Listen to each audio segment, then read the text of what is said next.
Thanks for having me, everyone. I'm a college professor, so I'm used to going up next to the screen and pointing and waving my arms a lot, so it's going to be hard for me to be attached to this microphone, I'm telling you right now. Plus, I have a lot of information I can't remember off the top of my head, so I've got to look back at this PowerPoint as much as I can. But I'm conducting some research on the economic impact of rig counts and gas prices in the Piceance area over time. So we're doing one study. Study part one, which I'm going to present on today, which is the relationship between rig counts and gas prices and employment going back to 1999. And then study part two is going to, oh, look at this, there's a computer right here that's got my PowerPoint. This, amazing. Okay, this just made everything easier for me. So we're going to conduct, I'm going to go through an econometric study relating the changes in employment to changes in rig counts, gas prices, and well counts. That study is not completed, so if there's any media that wants to quote numbers, please wait until the report is finished. I'll have that done at the end of May. Part two is something that'll be done the end of the year, and this is going to be a traditional economic impact report. So it's going to be a comprehensive economic impact that accounts for spending in the industry, adjusts for multiplier effects, supply chain effects, and leakages from the system. So you see these done usually with Bureau of Labor Statistics or Bureau of Economic Analysis data. Sometimes with survey data. We're going to use a combination of those three things.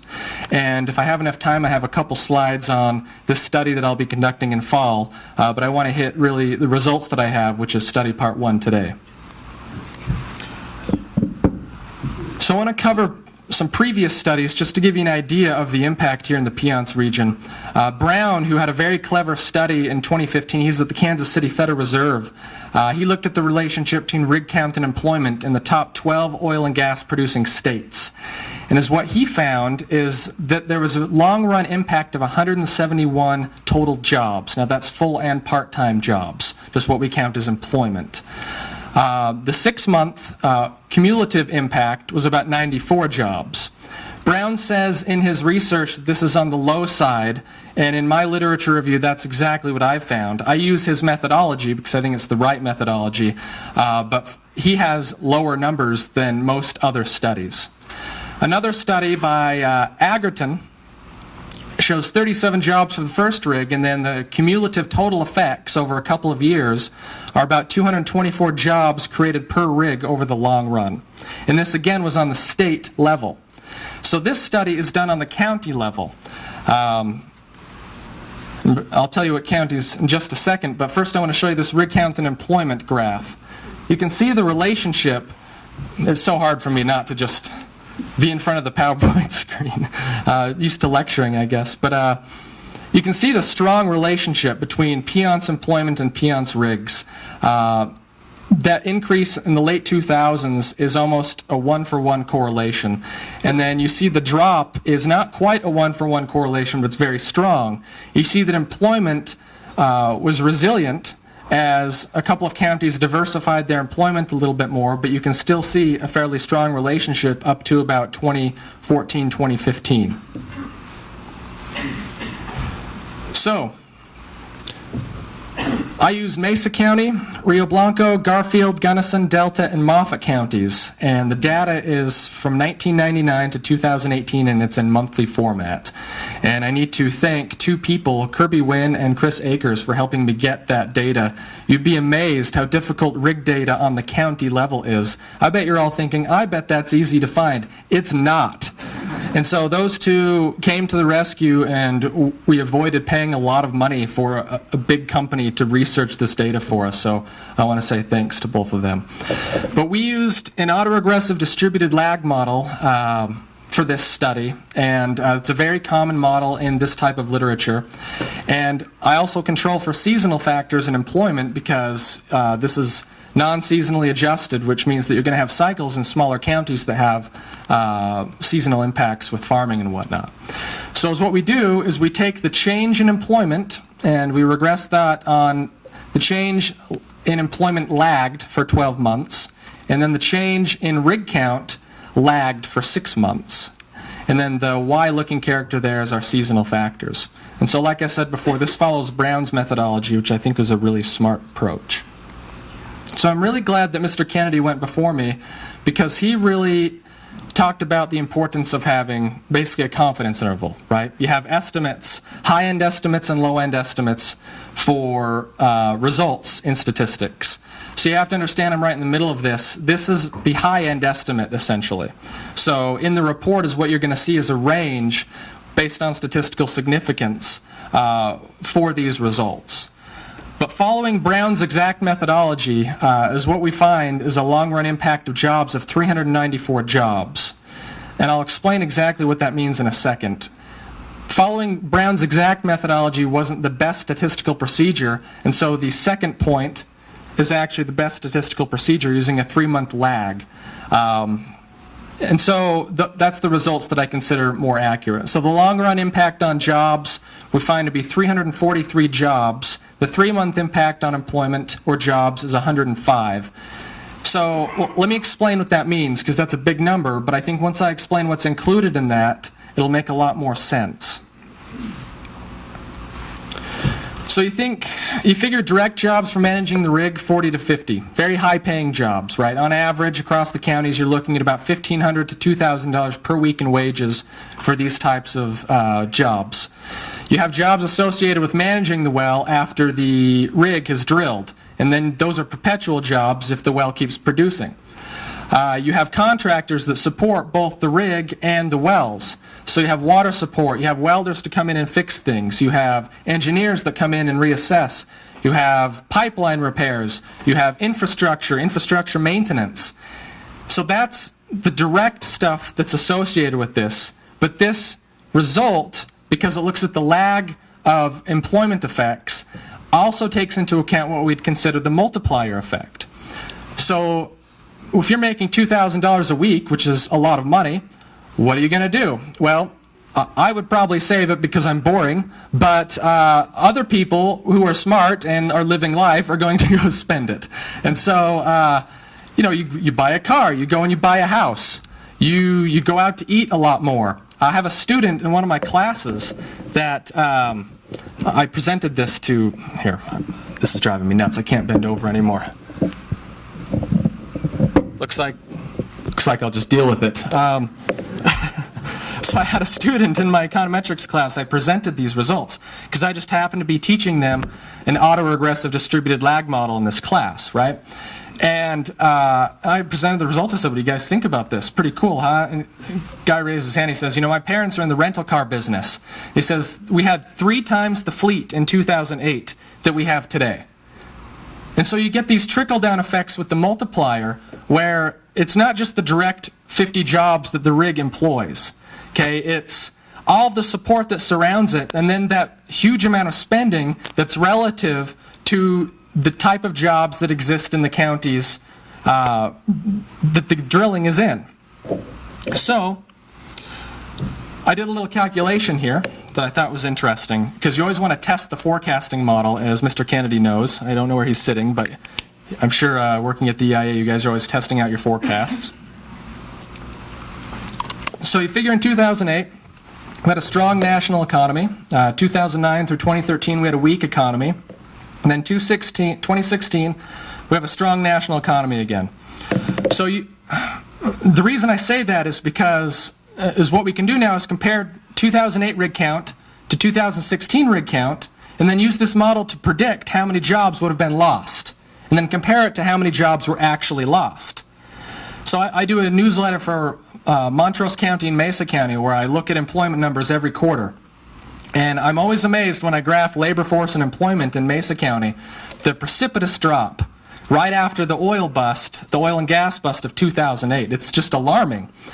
And so using the model results, 343 jobs per rig multiplied by a loss of 78 rigs. I guess I need to say this at the top. From August 2008 to May 2016, which is the peak and the bottom of this industry by month. Okay? We went from 80 rigs to 2. Employment in the same time period adding all the counties together, went from 156,307 to 128,843 for a loss of 27,000 jobs. So using this model, 343 jobs per rig multiplied by a loss of 78 rigs shows 26,754 jobs, which means this model estimates that almost the entire difference between 2 points of good national economy are accounted for by those 78 rigs lost. It's almost, 95%? I should have calculated out a percentage. So I thought that was, a good sign for the model that it wasn't, out of bounds with what is realistic with the number of jobs we've lost. So here's the question I had. I get results. Then I think to myself, okay, why are my results bigger than some of the other literature? You see other studies that have in the high 200s with these jobs. So, 343 isn't that far out of other areas, but almost all of these other studies look at things on the state level. Okay, I'm doing this on the county level. So let's look at the comparison here. Percentage of total wages that oil, gas, and mining contribute per county. This is 2013. I would have gone back further, but the BLS didn't have this exact data going back as far as I wanted. I wanted a year that wasn't peak economy, wasn't bottom economy. 2013 seemed like a good year. So Mesa County, this is total wage, this is oil and gas wages, oil, gas, and mining wages, divided by total wages. Does that make sense? So Mesa County was 11%. Garfield, 19%. Rio, 50%. Gunnison, 28%. Moffett, 34%. And then, to compare it, because the other studies are doing state level, Texas has 7%. So why are we getting 343 jobs per rig, but other areas are getting 200 to 275 per rig? Well, Western Colorado is, maybe dependent is the wrong word, but we are reliant in many ways on the oil and gas industry than other areas studied. Okay, Texas has a lot of other industries. And so when there's an oil or gas bust, there are other industries that will absorb those workers. There aren't those industries here. And so you see the multiplier effect work both ways. When you get these high-paying jobs in rural communities, the multiplier effect is huge. But when you lose those jobs in rural communities, the multiplier effect is just as huge on the downside. And that's what this study is showing. So that's rig count and employment. I also looked at gas prices and employment. And so you can see a similar relationship. It's not quite as tight as rig count, though. Most people who get into this literature would agree that rig count models employment better than gas prices do. That's something that is said in almost every paper. When you do these statistical studies, rig counts model employment better than gas prices. I still want to see what the effect of gas prices is. So similar model. And here's the results we get for gas price. Now remember, we're at about $2 right now. We were at 12 at the peak, but only for about 2 months. We were generally at about 10 at the peak. The $10 lasted longer than the $12 did. So for every dollar increase in gas price, you see a 6-month employment impact of 394 jobs and a long-run employment impact of 1,518 jobs. Now, that might seem like a big number, but you have to remember, well, I'll show you here in a minute, actually, that every dollar increase in gas price is related with about 9 rigs. And so a $1 change in gas price is a bigger change than a couple of rigs. So that's why we're getting 1,500 jobs. Using the same time period as before, so the same type of little analysis. Gas prices peaked the summer of 2008 at 12, and they bottomed March 2016 at $1.73. That's approximately a $10 difference in gas price. $10 times 1,500 jobs is about 15,000 jobs. So using this model with gas prices, we find that the drop in gas prices from peak to valley was about 15,000 jobs. So our rig estimate, 25,000 jobs. Our gas estimate, about 15,000 jobs. So you do enough of this and you start to get a picture of the real impact of employment and the changes in rig counts and gas prices. So I thought this was a good addition too, looking at the relationship now between rig counts and gas prices. Right? So we say, well, what do gas prices have to get to in order for more jobs to come in? Well, this gives us a good idea because now we have a metric for rig counts to employment and we have a metric for gas prices to employment. Well, this is a metric of gas prices to rig counts. So now you can do the whole estimation using this model. So this is a linear forecast. It's actually not best fit, but it's a lot easier to talk about, the results anyways. If there's economists in here, I'm sure you know what I'm talking about. So as what we're finding here, that little equation at the top, is for every 1 unit increase in gas price, so for every $1 increase in gas price, we see about 9 rigs. And you can see that start to level off. See, this is where I need to dance by the... You can see that level off about $6. Okay, it starts to get more flat. And so I'll show that in the next graph. So if you do a curved fit, it fits it better. But you see a strong linear relationship until between $6 and $8, and then it starts to level off. And so, but I think because there's a lot more data points below $6, $7, and $8, that linear estimation, that 9 rigs per $1 in gas price is pretty accurate. Technically, this curved model is more accurate, which makes it a slightly more difficult calculation. But the 9 rigs per $1, I think is a good estimate. So like I said, for every $1 increase in gas price, rig counts, we see about a 9 rig count increase. There shouldn't be a dollar sign on there. This level's off around a price of 8. Max gas price of approximately $12 in the summer of 2008. So remember, I told you it was only $12 for a couple months. So let's just take $10. Let's just call it an even 10. Max price $10, summer 2008. Gas price low is $1.73, March of 2016. So $8 difference times 9 rigs per $1 is 72 rigs. So again, this model forecasts really close to what has actually happened. We saw a decline in 78 rigs. This model forecasts 72 rigs. So, my opinion, it's a pretty accurate model given the data we have of the relationship between gas prices and rigs. How much time do I have, by the way? Oh, yeah, look at that. Okay. Well, good, because now I can talk a little bit about some details of study part 2. So that's study part 1.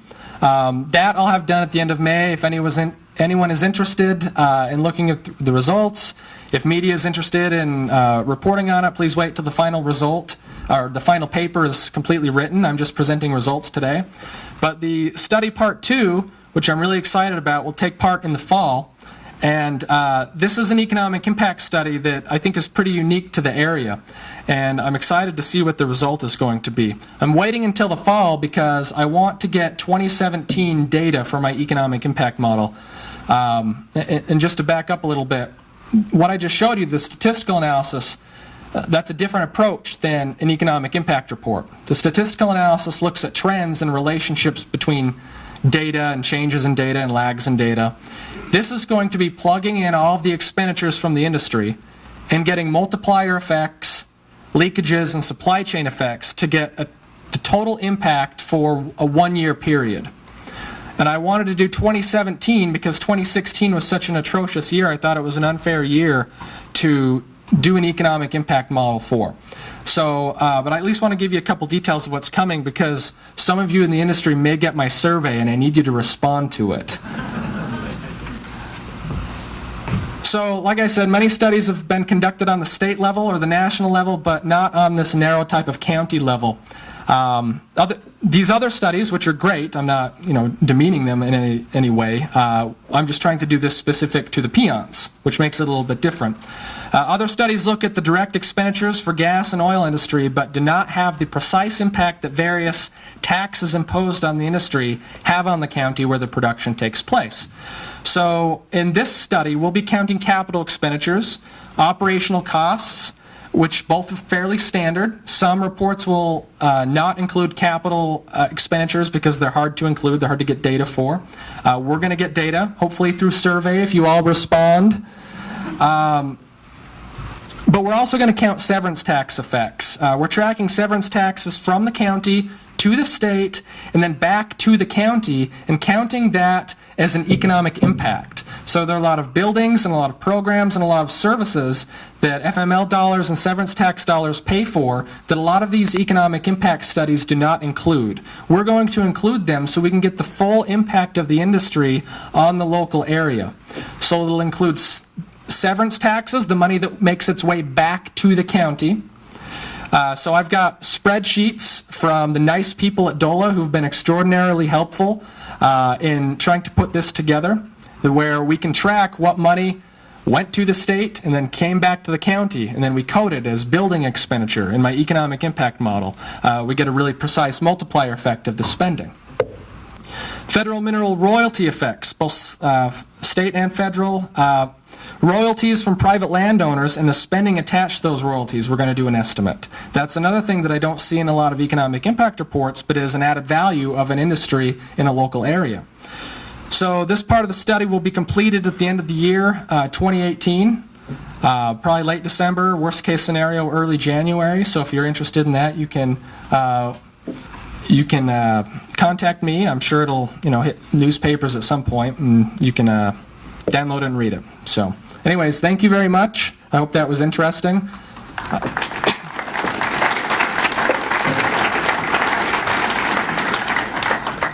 We do have time for questions. Yes. What questions do you have for me? Yes.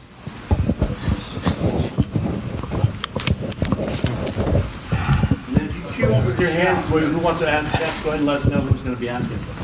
Can you hear me all right? I can. She's almost there, though.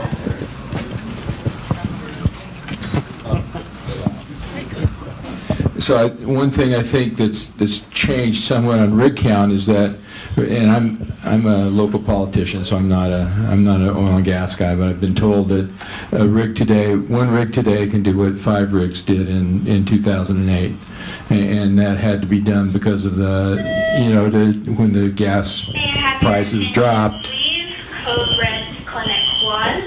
May I have your When the code red to clinic 1. May I have your attention, please? Code red to clinic 1.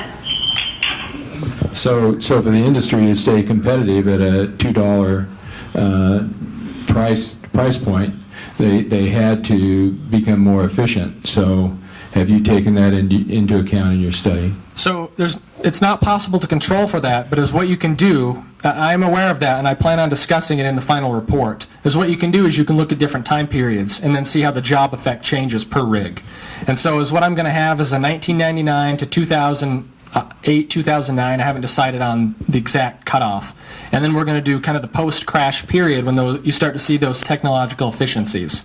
And as what we'll be able to show is the difference in employment per rig count for the two areas. And what you're talking about will explain a lot of that difference. Does that make sense? Yeah, so I can't control for it per se, but I can splice out the times and show the difference. And that's a common thing that I hear about, and I plan on discussing that in the context of the two time periods. Yeah, thank you. Question?